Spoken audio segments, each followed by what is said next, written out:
Bam! 2013 Kx250f.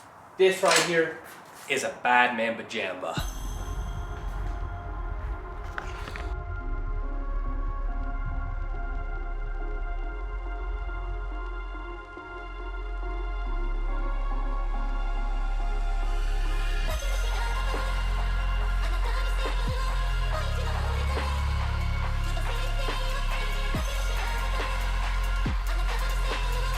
This Kawasaki was purchased for a cool price of $1,250. And I'll say for a fuel injected bike, we're doing great. In my past adventures, I've seen anywhere from $2,500 to $2,300 for a bike like this, but it's got to be running pretty good because people aren't too big of a fan of these bikes. So we bought this bike not running alongside another Honda. The Honda we'll have a video on. I'm a little skeptical on what I'm going to need for that, so I want to get parts before I dig into that video. This bike doesn't run, but other than that, I mean, we got some nice parts, nice exhaust, Boyson cover there, and it looks pretty clean. The first order of business is to get this bike cleaned up. It's pressure wash time.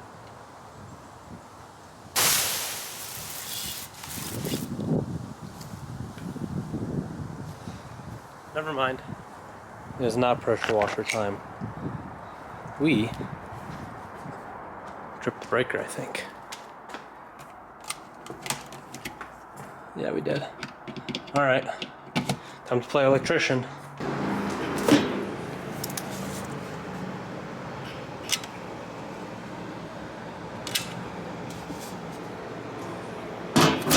Pressure wash time.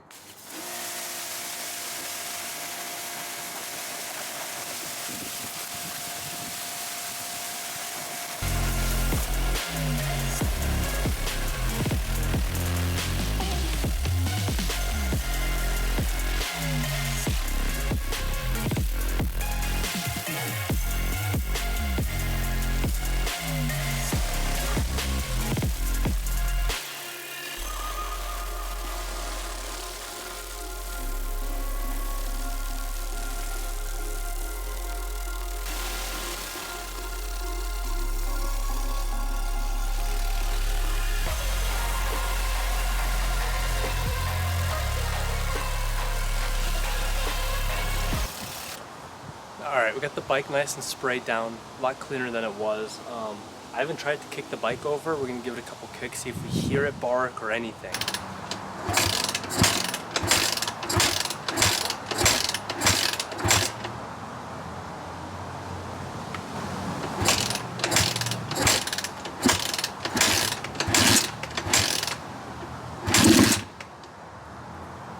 Oh shit, y'all hear that?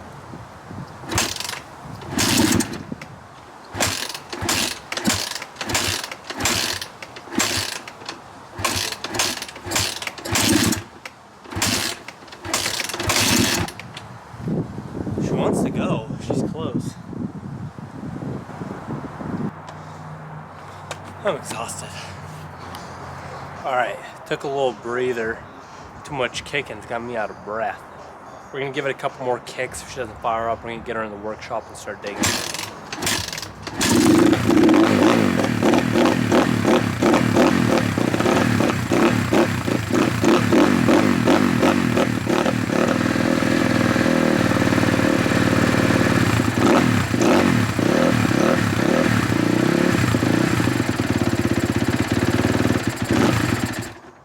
Alright. It runs. Runs a little rough. Doesn't want to idle. Let's go figure it out, but it runs. Alright, got the bike all cleaned. But first, before we dig into the bike, we gotta make some food. Or else.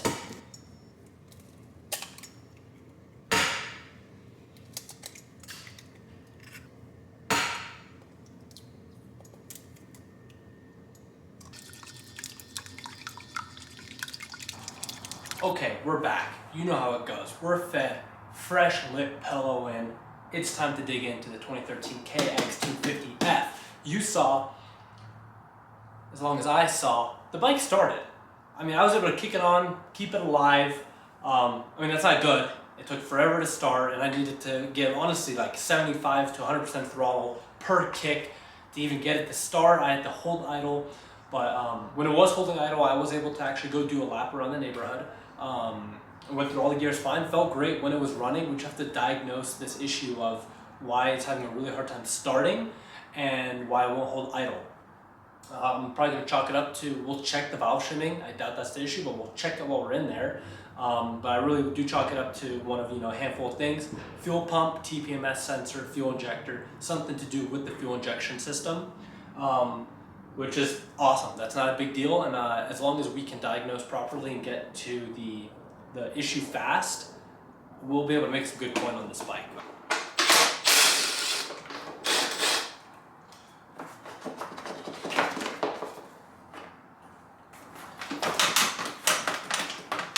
Barely even being held in. Grab our tab here.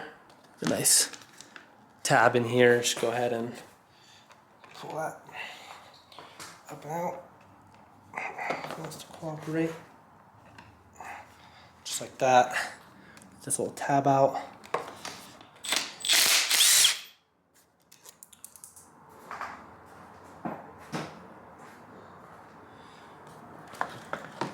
Now the tank's loose. All right, first order operations. I've seen it before. We're gonna check the fuel pump.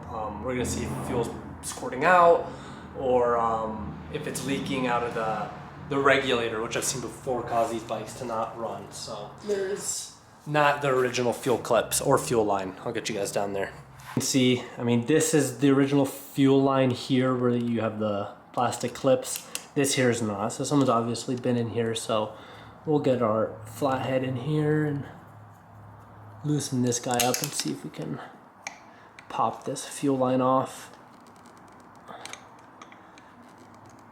And this should tell us most of our issues. I'm hoping the issue's here.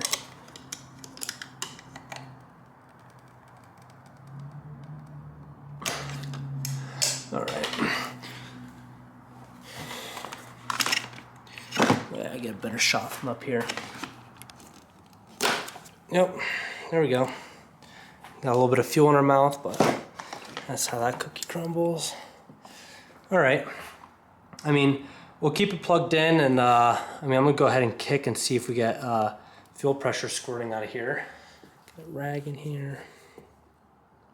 Okay, we're gonna kick and test.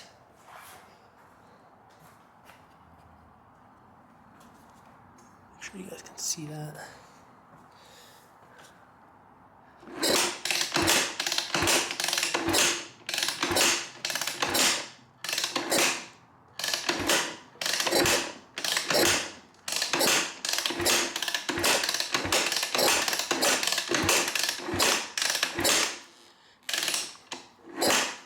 Yep.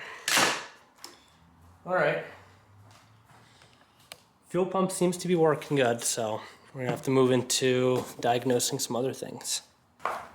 Disconnect the plug, which comes off here and plugs in right up here. Should just push down, pull it out. Now we can look in here a little bit better. Dirty, to be expected.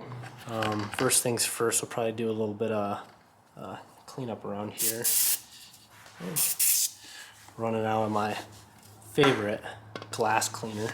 And let's go ahead and get this spark plug out.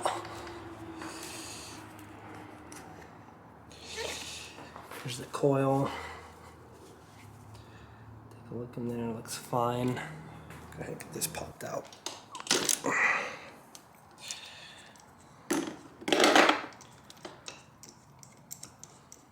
Take a look at this spark plug.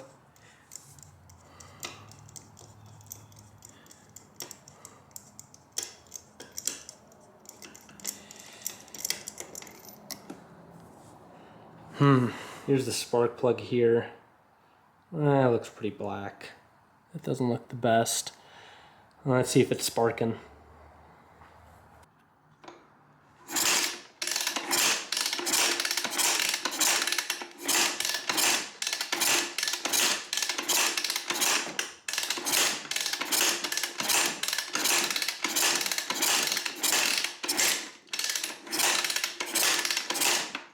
Yeah, looks like we got good spark. All right, so far we got good fuel, good spark. We're having a rough idle. Probably move down to the throttle body, check the fuel injector. All right, check fuel, check spark. While we're here, before I dig into all the fuel injection stuff, TPS sensor, the IAC stepper thing for idle, we're just gonna check the valve lash. Takes a couple seconds. We're just gonna pop the valve cover off and check our shimming.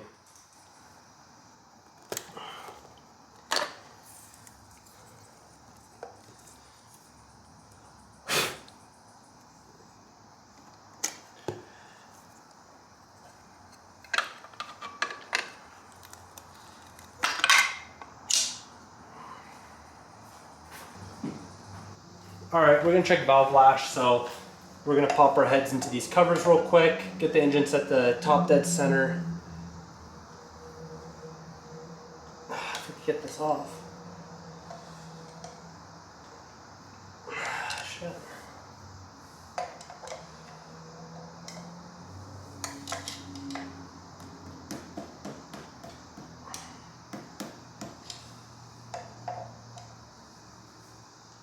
Oh shit.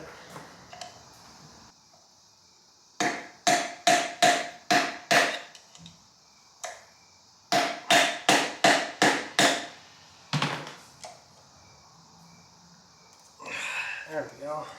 So we're going to check timing on the motor. To do so, we're going to get the engine top dead center. You pop these two caps off.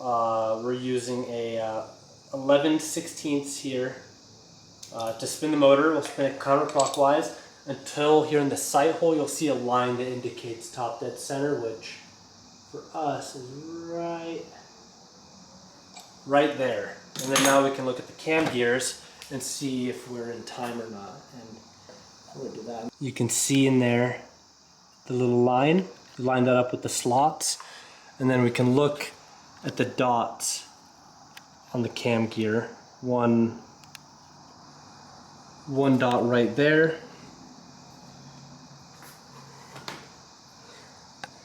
and one dot right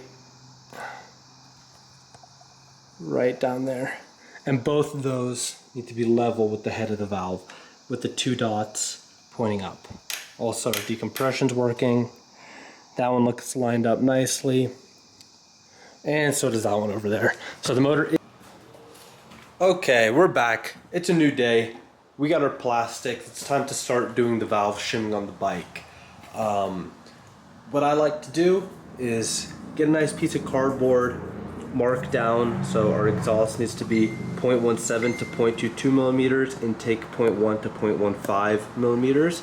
So every shim we take out for the intake and exhaust, we will put down our gauge reading and the shim size. For then we know what to go to, and then we'll write it down again once we get done adjusting. And I'll show you guys what that looks like in practice. But get yourself a nice little sheet of cardboard, and then you can go ahead and dig into the motor, which we will do right now. Okay, I hope you guys can see this well enough. It's about as good as I can get my camera. But here, pointing towards the front of the bike, the front wheels over here, we have our exhaust cam. That's the one closest to the exhaust. We're gonna measure our two gaps on each of these cam lobes, the one right here and the one right here. And this is a task you wanna do when you make sure, and you know the motor is at top dead center, which we are still at top dead center. Bike's been sitting for a couple days. So if we look, we want to be 0.17 to 0.22. So 0.20 would be perfect, right in the middle. So let's see what we're at. We'll go big. We'll start with a 0.23. And this shouldn't fit. So we'll start, if you guys can see right here, we'll slide it under, or try to. and we can't. This won't go under the right one, so we'll try this one real quick here in the middle.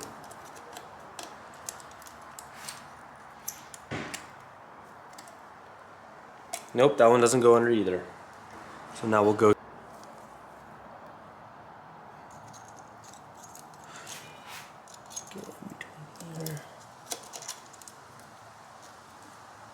Doesn't want to go there.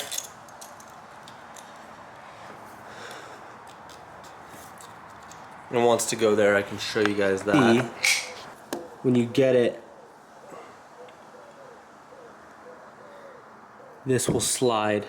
Like, it'll have some resistance, but that's like a perfect. That's right at 0.18. So we'll write that one down.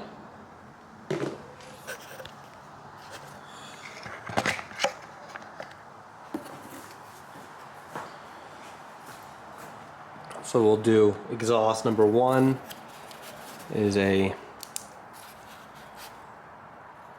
0.18. 0.15. Try this out. And that fits under perfectly. Okay. No resistance. 0.15. A little on the tighter end. We'll try 0.18 again.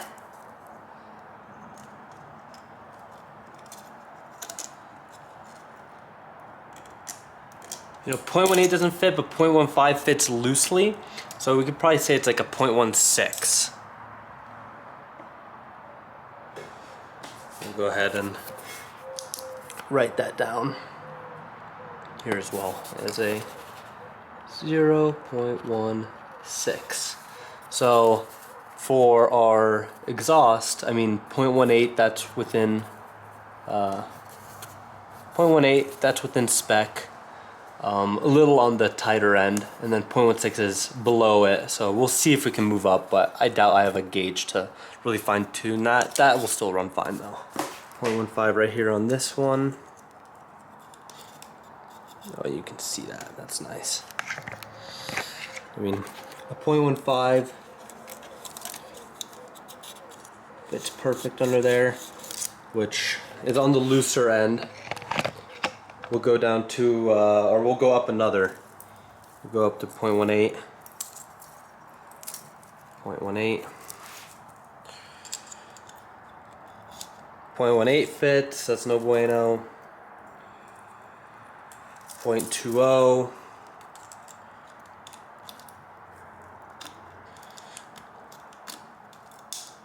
0.20, you can jam in there.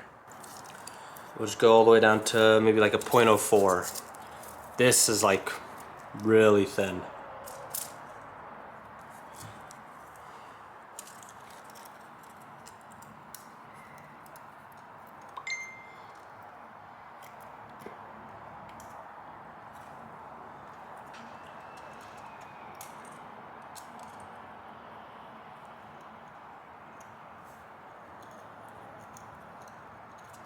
No, so that one's tight. We'll call that one just 0.00. That one needs a full new shim. Alright, so we just did our shimming, and we found for the exhaust, we're pretty within spec. This one is near the tighter end, and this one is a little below at 0.16. Not a big deal. I mean, the bike will still run. We'll see if we have a shim that can maybe scooch us up that little bit to get us in between, or maybe a little bit on the looser end. I doubt it. This will be fine.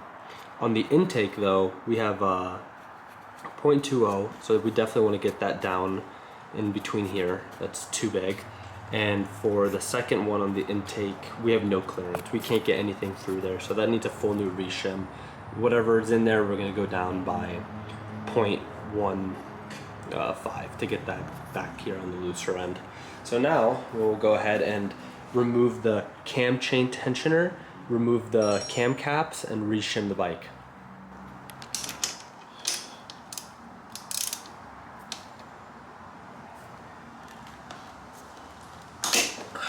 break that loose. So on this bike, on a 2013, you take the center part out, and then you'll get a spring, and inside the spring is a little metal rod.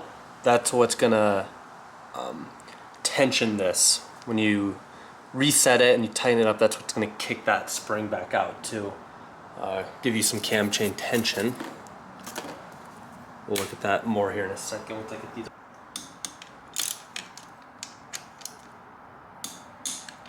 I thought they were going to be longer. Okay, here you go. That's what the spring goes in here, and it'll kick this out like so. And then to reset it when you go to install, you just hold this tab back, and then you can move this around. So now you can put this back in freely, and then when you put that spring back on, it'll kick this out like so.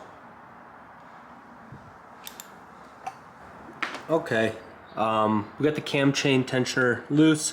Now we're just gonna pop our cam caps off, which we'll just go around and break all these off. These ones are ordered, thankfully, 1 through 8. So we'll just go through and break all these loose, but I'll probably need both hands for that. Okie dokie. So we got all the bolts taken out, all 8, just laid out here on the ground.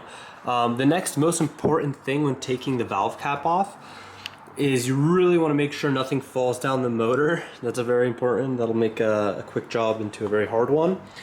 And a way that can happen is when you get this valve cap loosened up, I'll see if I can get a good angle for you guys for this, and you start prying this up, be very careful because there's 2 little keepers that sit on the cam. They're like little half moon pieces of metal, and they will easily slip away from you and fall if you're not careful. So we'll loosen this up and try to look around, and it looks like both of them stayed on the motor. So here, I'll show you guys that. And those keepers that I'm talking about, they sit. Those keepers sit here in this groove. I can show you them right now. It's these right there. You want to make sure you grab these carefully and not drop them, because that'll go right down the motor. And there's also one on the other side right here. Just get those out, and then now you have full access to your cams. You can go ahead and just take one cam off at a time, keep the chain here, pop your baskets out, which I'll show now. So we got our cam out, and then now, see if I can get a good angle on what I'm trying to do here, is you see our little valve baskets. You're gonna wanna go ahead and grab a magnet, go ahead and stick it right here, and you can pull the basket out. So, you want to go one at a time for you keep everything in order. And we started with this valve basket right here, the second one in the way I had it labeled for the intake side. This was the tight fitment, so no gauger fit between the cam lobe and here, right here. No matter how thin I went, I couldn't fit anything through there. And unlucky for us, the shim doesn't have any labels on it telling us the size. So we have our broken little caliper, little digital caliper that doesn't work. Okay. Here's the original one. Here's a 2.75 that kind of fits right in there. So I'm assuming the original one in here was a 2.75.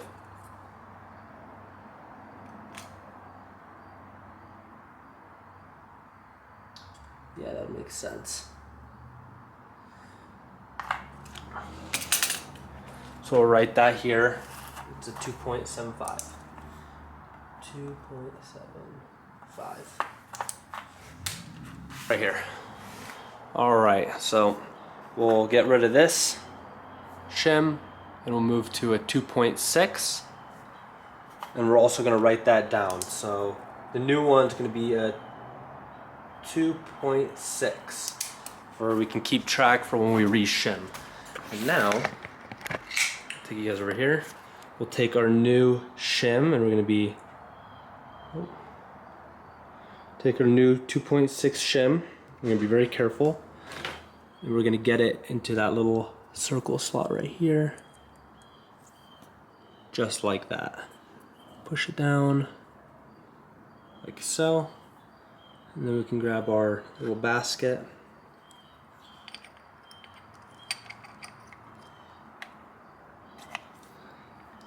Get that back installed. And then we can grab our second one and go ahead and do the same process over. And that alrighty, did a little mining off camera.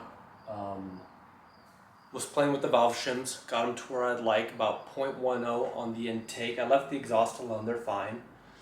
Got the fuel tank on, spark plug in, coil in, caps on, tensioner on. Now we should be able to do a quick test hit and see if it runs. In theory, this should kick over in 3 kicks. That's about when the fuel tank will make it to 50 pounds of pressure and kick this bike right on. Let's see if that's the truth.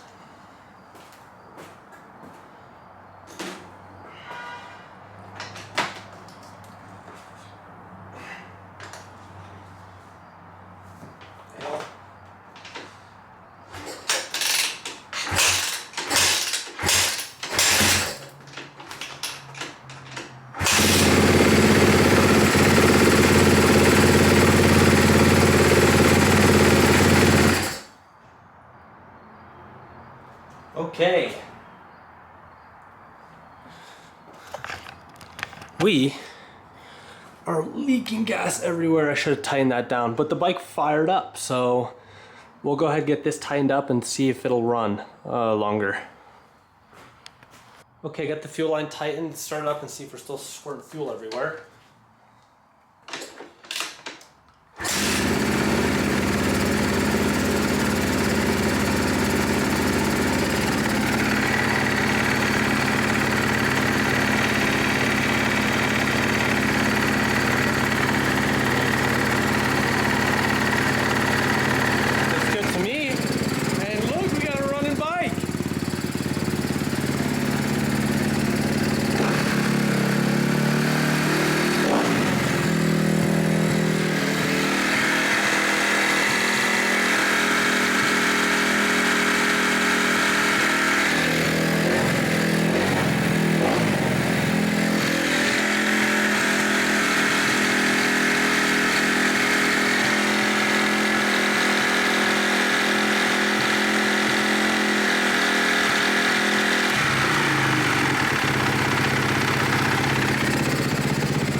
Very nice, guys. Doesn't look like it's leaking anything at all. You guys saw valve shims. I mean, we checked spark, fuel pump, and then I just poked my head in there. One of the valves were tight. That's what caused this bike to pretty much not run at all. So just a little fix in there for, 2 hours. And we got a running bike. I ordered some plastics for it, some all white plastics, so I'm probably gonna keep you guys posted right here. I'm just gonna get those all thrown on real quick. Shout out UFO Plastics. I've been using their plastics for all my bikes. This is not sponsored, they all fit great. For like $100 you get a full plastic kit that look legit. I'm pretty sure they're made in Italy too. I love UFO Plastics.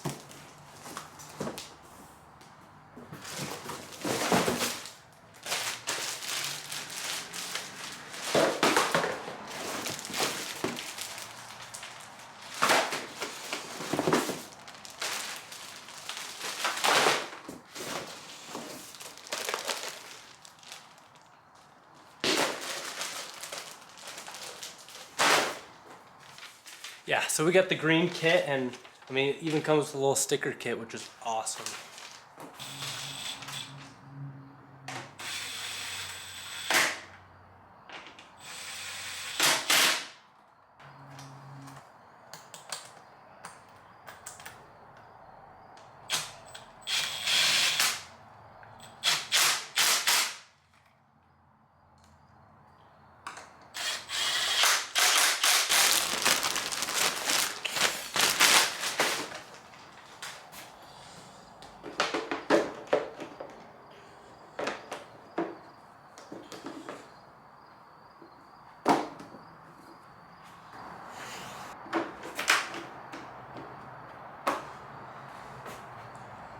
Sheesh. So far, so good. And, you know, thanks for UFO Plastics again. They send you out the new aluminum tape to put on the exhaust. So I'm gonna go ahead, get these bolted down, get the front two on, and I'll get you guys back in here.